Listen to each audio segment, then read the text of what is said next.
Félicitations! Ta propriété est maintenant en vente sur Duproprio, le plus gros site de vente en particulier au Québec. Comme on le sait, vendre une propriété, c'est un projet important et surtout, on veut squeezer chaque dollar de disponible dans la vente. Pour vous aider, on a construit cette vidéo. On va passer à travers de chaque étape du processus qui va vous aider à maximiser votre vente par vous-même sans faire affaire avec un courtier. Ce qui est important de comprendre, c'est que cette vidéo-là ne va pas vous apporter des informations que vous connaissez déjà, mais plutôt des petits trucs qu'on apprend sur le terrain à force de faire des transactions.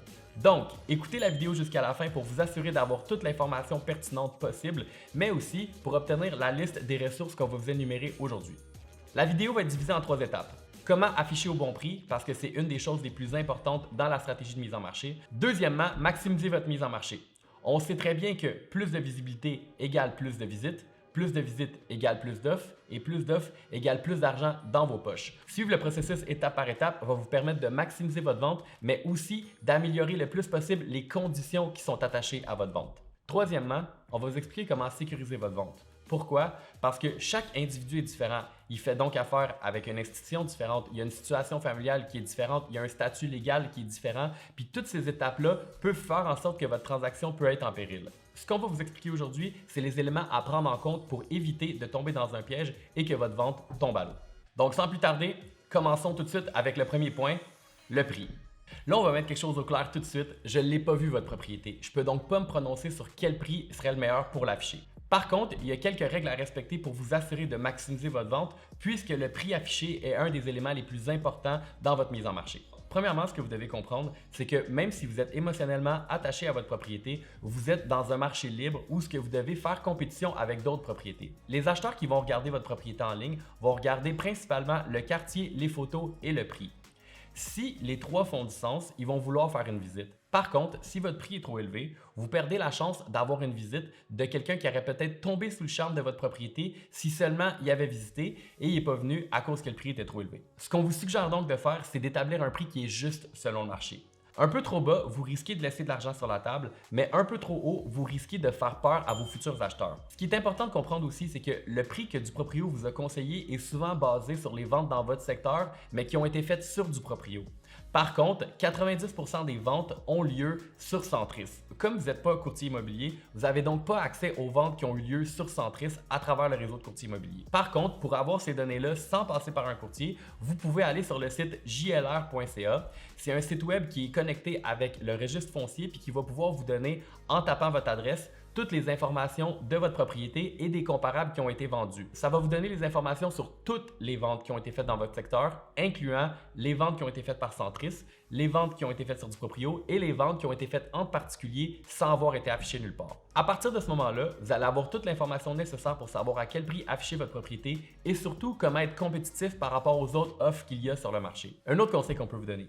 Si suite à l'analyse de votre dossier, vous vous rendez compte que le prix d'affichage est un peu décevant et qu'il représente vraiment le prix plancher que vous seriez prêt à accepter, vous allez être tenté de l'afficher plus haut et de prendre une chance. C'est une mauvaise pratique parce que, comme je vous ai dit, vous avez besoin du plus d'acheteurs et de visiteurs possible sur votre propriété. Donc, vous êtes mieux d'afficher un prix avec lequel vous êtes à l'aise, mais d'afficher le prix plancher auquel vous seriez prêt à accepter une offre d'achat et de ne pas être négociable d'une scène plutôt que d'essayer de l'afficher plus cher et de perdre de l'intérêt sur votre propriété. Dernière chose au niveau du prix.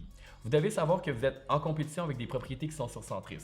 Ces propriétés-là sont représentées par un courtier immobilier qui a un avantage financier à les vendre le plus cher possible. Et la plupart des acheteurs vont être représentés par un courtier immobilier qui a aussi avantage à ce que la vente se fasse au plus haut prix possible et qui a déjà fait toutes les vérifications avec son client au niveau des finances et au niveau de sa capacité d'emprunt. Dans votre situation, vous ne pouvez pas vous attendre à avoir un prix qui est aussi élevé que ce que vous auriez eu sur Centris. Par contre, vous n'avez pas de commission à payer. L'important, c'est donc de trouver le sweet spot où vous allez vendre à un prix qui va vous permettre d'en avoir eu plus dans vos poches que si vous auriez fait affaire avec un courtier. Maintenant que tu as trouvé le prix parfait pour afficher ta propriété, il te reste 2 petits devoirs avant de la mettre en ligne.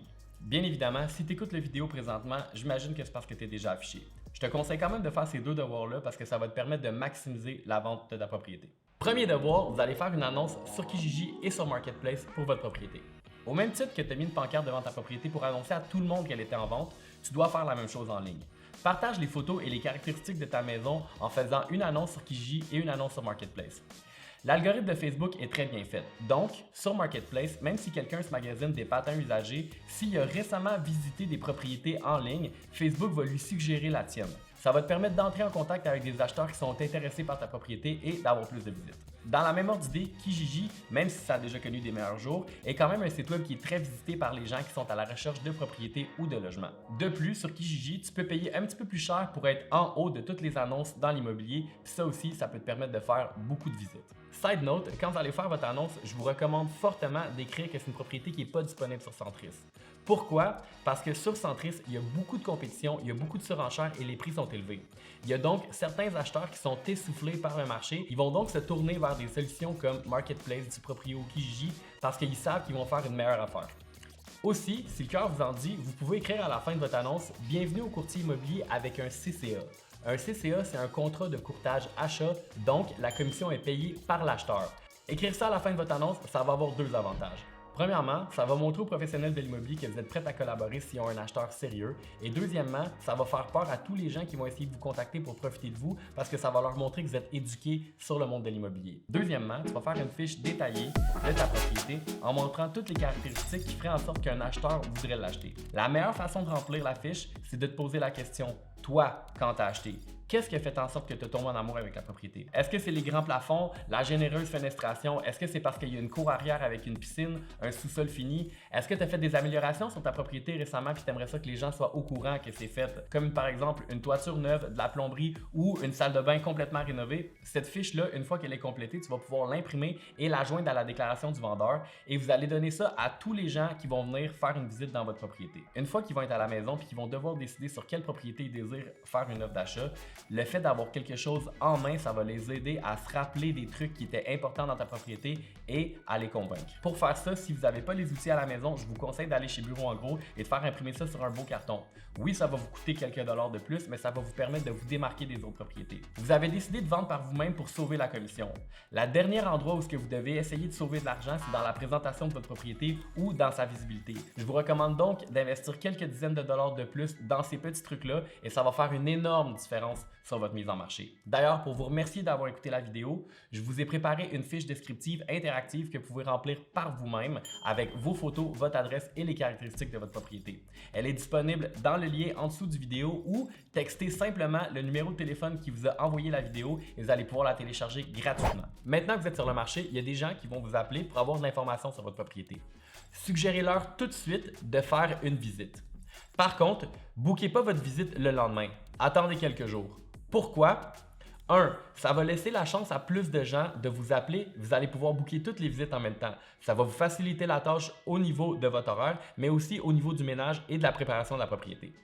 Deuxièmement, c'est très dangereux d'avoir quelqu'un qui fait une visite très rapidement aussitôt que votre propriété est sur le marché. Parce que ça vous met à risque que la personne qui va visiter rapidement vous fasse aussi une offre rapidement, mais avec un délai de réponse très court. À ce moment-là, ça va vous mettre devant un dilemme parce que vous allez devoir décider si vous prenez le risque de ne pas accepter son offre et de perdre cette vente, mais vous prenez aussi le risque que quelqu'un d'autre qui aurait visité plus tard dans la semaine vous aurait fait une offre plus intéressante à un prix plus élevé ou à des meilleures conditions. Quand je vois des gens qui disent qu'ils ont vendu leur propriété en 48 heures, automatiquement, je le sais que le prix n'était pas assez élevé parce que votre propriété devrait être affichée sur le marché au moins 5 à 7 jours pour vous assurer que tous les gens qui avaient un intérêt pour votre propriété ont eu le temps de visiter, de penser à leur affaire et d'écrire une offre qui leur convenait.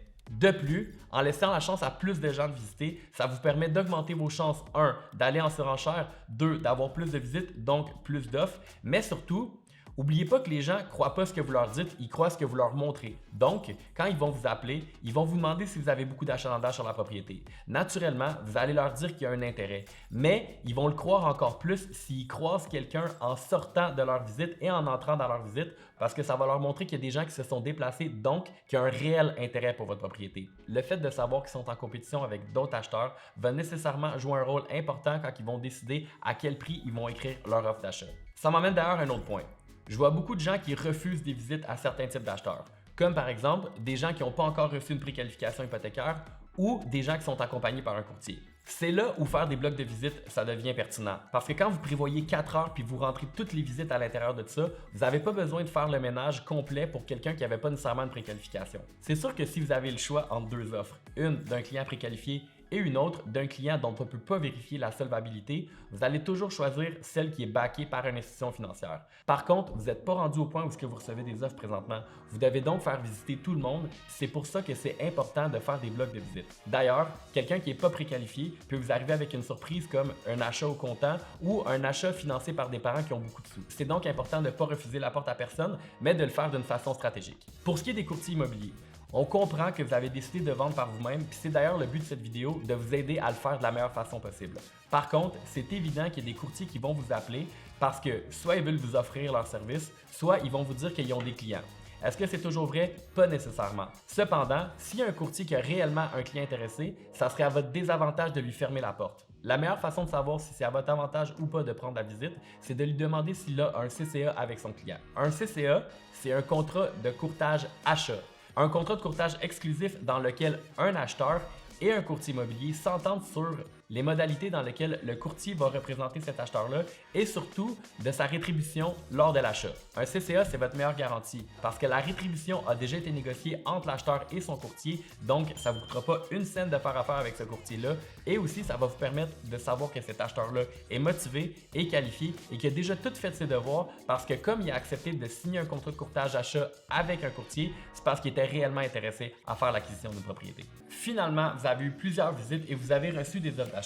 Maintenant, l'important, c'est de sécuriser votre vente. Je le sais que le prix, c'est extrêmement important pour vous à ce moment-ci de la transaction. Par contre, je veux juste vous allumer quelques cloches pour que vous évitiez de tomber dans des pièges. Si vous avez vendu votre propriété dans une situation de surenchère, sur du proprio, c'est rare que ça va arriver, mais il faut quand même se préparer. À ce moment-là, vous devez comprendre qu'il y a une grosse différence entre quelqu'un qui va mettre 20% de mise de fonds et quelqu'un qui va mettre un peu moins. Pourquoi? Parce que quand il y a 20% de mise de fonds, on appelle ça un financement conventionnel. Donc, les institutions financières vont souvent demander d'avoir un évaluateur agréé qui va se déplacer chez vous pour faire état de la propriété. Si l'évaluateur décide qu'elle ne valait pas le prix que l'acheteur paye, ils vont financer le montant qui va avoir été déterminé par l'évaluateur et l'acheteur va devoir mettre la différence de ses poches. Par contre, un acheteur qui met moins, donc par exemple 15% de mise de fonds, va être assuré par la SCHL et dans ces cas-là, c'est beaucoup plus rare qu'il y ait un évaluateur qui va passer. Aussi, c'est super important de regarder la formulation sur les conditions d'une offre d'achat. Par exemple, vous pourriez avoir une offre d'achat qui est conditionnelle à une inspection, ce qui est très raisonnable. Cependant, vous pourriez aussi avoir une promesse d'achat qui est conditionnelle à une inspection à la pleine satisfaction de l'acheteur. Une condition comme ça pourrait vous mettre en péril parce que c'est très difficile de qualifier ce qui est à la pleine satisfaction de l'acheteur ou pas. Il pourrait donc, s'il voit une propriété qui l'intéresse un peu plus, utiliser cette condition-là pour se sortir de la vente. Un autre point qui est important à vérifier, c'est lorsque votre acheteur a besoin de vendre sa propriété à lui pour acheter la vôtre. Ça, on appelle ça des ventes successives, puis c'est super important de bien vous faire conseiller au niveau juridique parce que vous devez non seulement sécuriser votre transaction, mais vous devez aussi vous assurer que le vendeur a sécurisé la sienne. Par exemple, dans le cas d'un divorce, c'est déjà arrivé où un des conjoints a décidé de ne pas signer l'acte de vente et à ce moment-là, la vente n'a pas pu avoir lieu. Si votre client n'a pas été capable de vendre sa propriété, nécessairement, il ne pourra pas acheter la vôtre. Pour que votre transaction se passe bien, le mieux, c'est de la préparer comme il faut.